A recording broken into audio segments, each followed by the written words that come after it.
Hello again. I'm fresh off Immaculate Grid number 189. Got a score of 23. Not great, not terrible. Took half my points or so with Bobby Abreu for Philadelphia and the Angel or Philadelphia Phillies, Los Angeles Angels. There were a few better options, but Ron Gant I think would have been a good go-to. I use him a lot, but didn't think to use him there. I'm going to go right into Immaculate Grid number 4 now because I want to play the old ones and see how I would do. So yeah, I will do. Um, let's see. So I'll just bring up this grid, which is the one I just did. And now we go previous grids. Scroll, scroll, scroll. And yeah, I am on 4. Missed the first couple here. So I got a 20 on my successful grid last week. Let's play. Let's see how I do. All right. Silver Sluggers have gotten me before. So a little bit of a red herring there.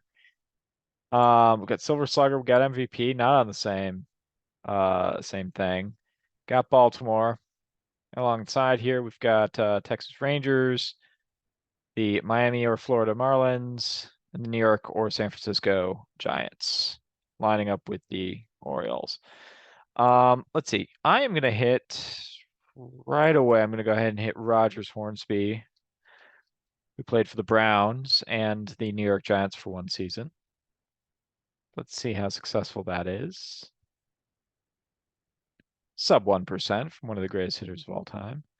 Orioles and Marlins, I've seen this one before, and I like to go with Tim Raines for that one because it warms my heart that he came back and came to the Orioles for a week to play with Tim Raines Jr. I think it's a really cool story. I've said it like maybe 5 or 6 times on this very podcast, but I'm going to keep playing it when Tim Raines comes up. Probably not when he comes up with the Orioles and Expos, though, because that seems too obvious. He goes sub 1%. Let's see, Baltimore and Texas. Rafael Palmeiro, I wrote in my book about how he returned twice to both teams, or he returned once to each team, went Texas, Baltimore to close out his career. Um, Also working here would be Harold Baines, who's a very famous re-returner. He re-returned to the Orioles 3 times, and was traded from his original team, the White Sox, who did retire his number, traded from them over to the Rangers in exchange for Sammy Sosa. Sammy Sosa also works for Baltimore. He played a season there as well as starting with Texas and finishing with Texas. So there's a few options there. Um, but another person that was mentioned in my book, this was players who I actually just used this guy in my previous grid because the Orioles were there. Was Kevin Millwood, and Millwood made an appearance in my book. It was the chapter was uh, player elite seasons that were 1 year off. He had a pretty good year in 2009 with the Rangers. He missed being on that 2010 pennant winning team with the Rangers because he was on the Orioles and having a miserable season. So I think that one might actually be a more of a winning play here. Let's see how Kevin Millwood does. Goes sub 1% again. All right. I want to say Al Oliver won an early Silver Slugger with the Rangers. He works, goes sub 1%. MVP is going to be a grid buster, though. I'm kind of surprised because like for the Marlins, isn't it just Giancarlo Stanton? I'll have to think about that, but I think so, right? So maybe in the early grids they didn't care, but I think that one might be 100%. So um anyway, Silver Slugger for the Marlins. We found a good one was this one will work, Mike Piazza. Although I think he'll get like 5% probably. But he played 5 games with the 98 Marlins, but did win the National League Silver Slugger for catcher that year. 2%. All right.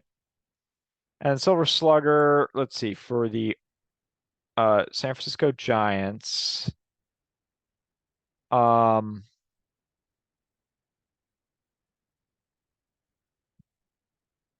I want to say there's pitcher Don Robinson. I think he was a pitcher that won a Silver Slugger. think he might have won one with both the Pirates and the Giants, but I'm pretty sure on this one. There we go. Goes 0.2%. All right, so now we go MVPs. I think I missed this up before, but Frankie Fritch did not win an MVP for the Giants. He did win an MVP for the Cardinals. So I'm not going to select him. I think Carl Hubble will work, though. He did win an MVP for the New York Giants. So let's get him penciled in. I think he actually won two MVPs. This guy struck out Ruth and Gehrig and Fox, Simmons and Cronin all in order during the All-Star game. I think the second All-Star game. Memorable moment. Let's see, Texas and the MVP. There's a few more than choices than exist for the Marlins. I don't think it works that like if you I think crossover grid works that if you won an MVP and then played for the Marlins, it would work. Like Andre Dawson, I think would work for crossover grid, but not here. It's not gonna work there. So let's see. Your options for Texas MVP are essentially Jeff Burrows. Um, I think it's the best option. Josh Hamilton, Juan Gonzalez twice, Pudge Rodriguez, and I think that's it. So let's go Jeff Burrows.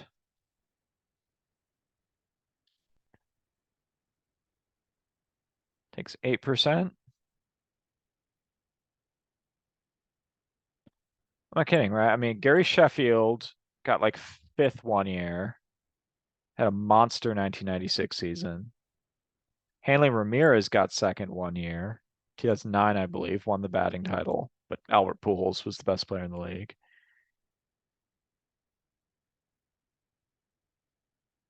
I think it's just Stanton, right?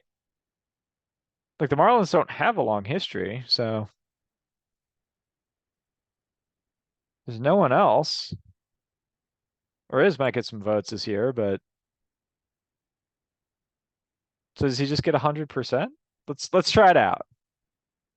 Yes, he just gets 100% because he's the only person to do it. All right, so I guess that's the thing I've not seen on grids. I didn't start playing until I was in the 70s, so I think if there's only one option, you should get a zero. That's my stance. Um, it's pretty funny. So my score looks like it's over 100, but I did the best I could with that one, and other than that, had a 13 on 8 tries. So not a bad game. And yeah, we'll be back out. I'll play grid number 5 next weekend. I try to just keep it to one video during the week. So cool. Thanks a lot for playing here. Fun looking at the past and see how this game has actually evolved because I don't think they've done the whole time I've been playing. I haven't seen a one like a singularity, I guess is what you might call it.